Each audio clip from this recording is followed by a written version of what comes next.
आज किसी चैनल पे म्यूजिक का प्रोग्राम है नहीं, है ही नहीं। लेकिन उसकी शक्ल शायद चेंज हो गई अब कोक स्टूडियो की सूरत में। नहीं, ऐसा नहीं है। ये एक प्लेटफॉर्म बहुत अच्छा है, लेकिन ये डिफरेंट तरीके से आया। इनके अंदर हुए हुए गाने हैं, फोक है तो उसी के पीछे लगे हुए हैं। या डाडी के से बाहर नहीं आया, उसके अंदर ही जाके बैठ गए। या डाडी भाई नया या डाडी बनाया ना यार, बहुत ही बुरा म्यूजिक इसमें प्रोड्यूस होना शुरू हो गया रोहेल के बाद। मैं पर्टिकुलर किसी बैंड का किसी प्रोड्यूसर का नाम नहीं ले रहा हूँ।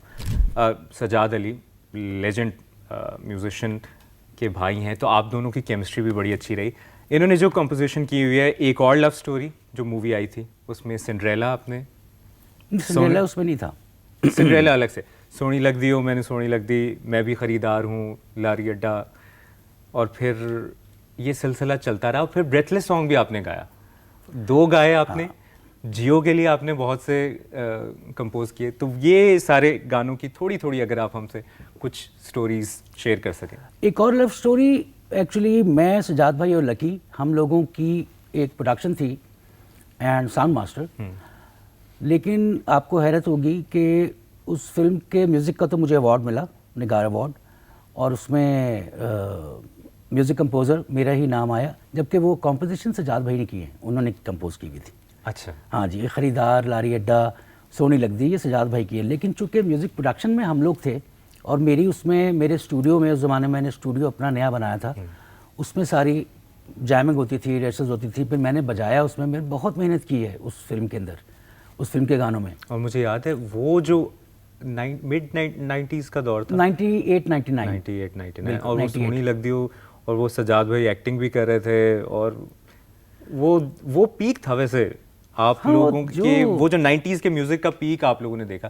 जहाँ जा रहे हैं, शादियों में, गाड़ियों में वो गाना लगा होता था। हाँ, वो वैसे वो हर दौर में होता है।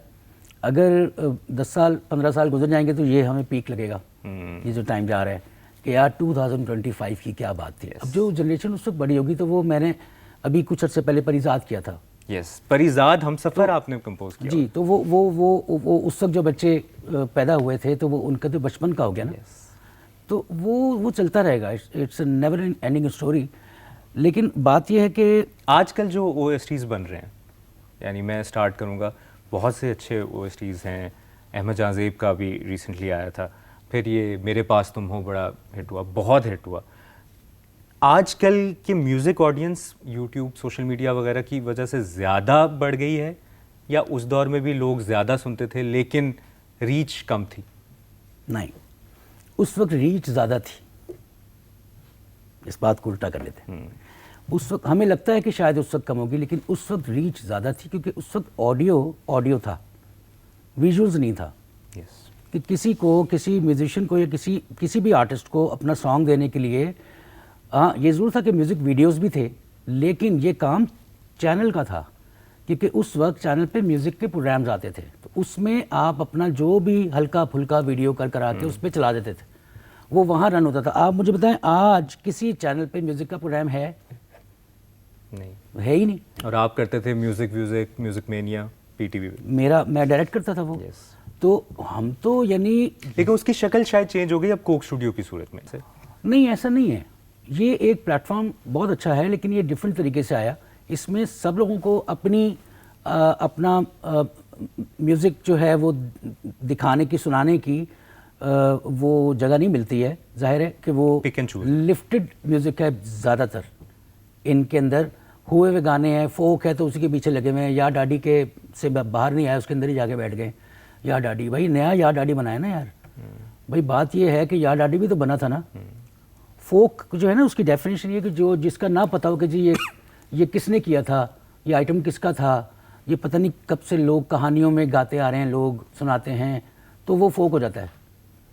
जैसे कि हो सकता है कि हम सफ़र जो है वो एक ज़माने में फोक हो जाए, क्योंकि अगर नहीं पता होगा लोगों को कि यार ये वकार अली नाम का एक बंदा था, उसने बनाया था, QB ने गाया था।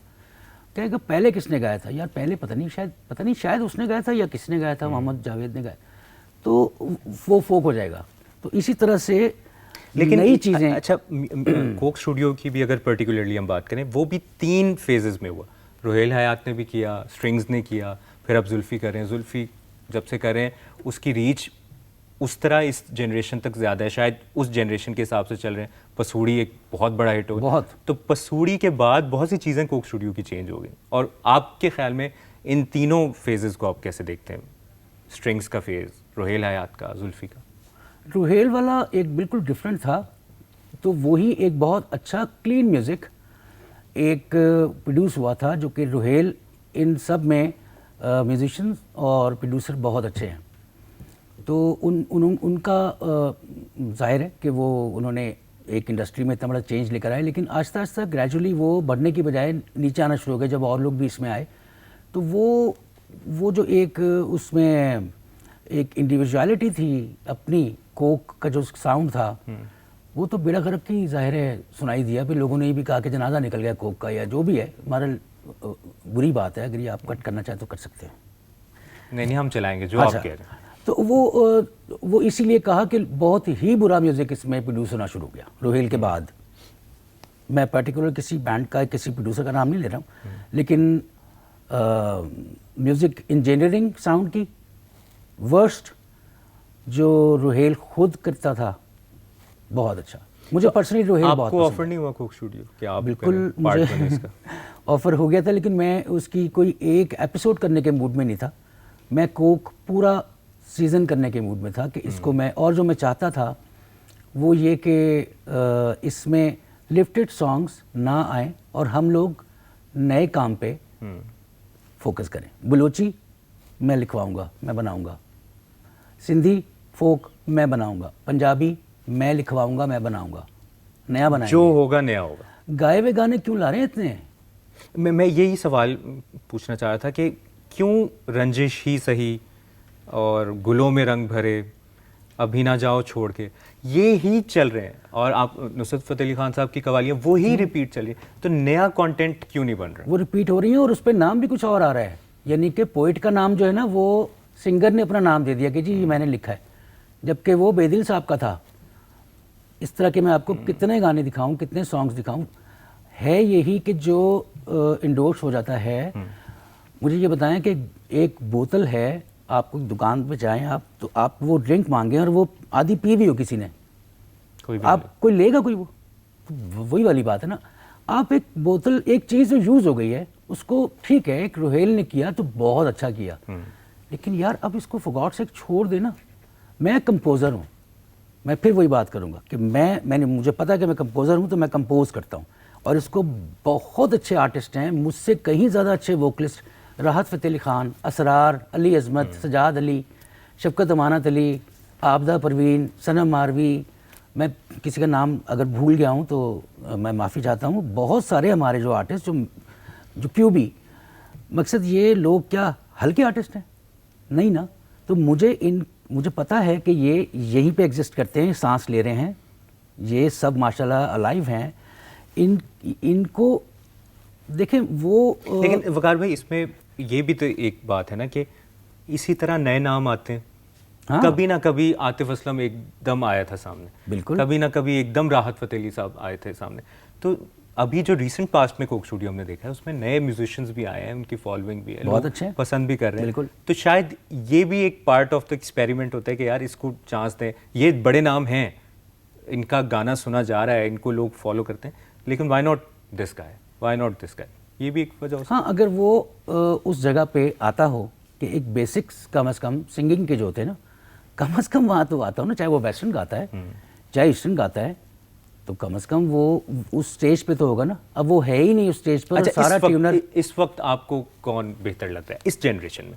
यानी वोकलिस्ट या प्रोड्यूसर? वोकलिस्ट, एक या जिसको आप सुनते हैं या आपकी नज़र से गुजरा कि यार ये बंदा, ये बच्चे, इसमें टैलेंट है, ये आगे जाएगा। इस वक्त जो पुराने आर्टिस्ट हैं, जिसको अभी हम पुराना कह रहे हैं लेकिन वो पुराने नहीं हैं, जो कि सीखे हुए लोग हैं, तो वही पसंद है। बाकी मुझे कोई वो इंस्पायर नहीं किया। तो आजकल के म्यूजिशियंस आपके ख्याल में वोकलिस्ट सीख नहीं रहे, लेकिन एक बस बाथरूम सिंगिंग से थोड़ा सी एक पिच पकड़ी, आवाज़ समझ आई, लोग भी उसको वो सुन लेते हैं, वो हफ्ते 2 हफ्ते का हिट होता है, उसके बाद वो ज़्यादा आगे नहीं जाता। जो ज़्यादा आगे जाते हैं वो आपको पता है आर्टिस्ट, वो कभी पुराना नहीं होगा। राहत फ़तेह अली ख़ान कभी पुराना नहीं होगा, सज्जाद अली कभी पुराना नहीं होगा। वो हर दौर में उसकी कोई ना कोई चीज़ आएगी और आदा परवीन, जो भी इस तरह के लोग हैं। और ये नहीं कि हमारे चूँकि ईस्टर्न क्लासिकल म्यूज़िक सीखे हुए लोग ज़्यादा हैं और वेस्टर्न तो मेरा ख्याल है कि मेरा आप ख्याल है यानी कोई भी प्रेफर नहीं। करते हैं जो जो सीखे हुए हो, और आप जो बड़े नामों का जिक्र कर रहे हैं, वाकई उनकी शायद रिप्लेसमेंट भी नहीं आनी।